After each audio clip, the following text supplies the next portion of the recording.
se pallo lähtee tuolla. Ja minä panin tämän päähän. Kyllä ne tunnisti omaksi päihinäksensä. No niin, ajattelen nyt kun minä olen 87 ja 10-vuotisena ruvesin opettelemaan, niin saa sanoa, että 77 vuotta on näitä näpellyt.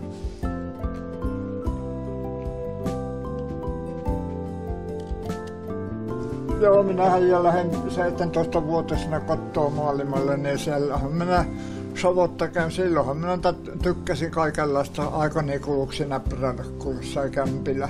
Siellä sitä aikaa oli, kun sen päivä ei ollut mitään olemista vaan. Niin.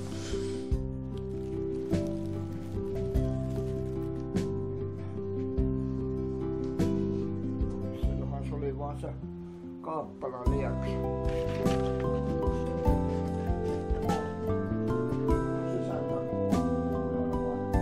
No tästä voi tehdä noita melkein mitä vaan tuommoisia. No, ei nyt hirmu isoa, vaan kumminkin noita ihan leipäkoria ja tuommoisia lakkia ja tuon kokoista muuta.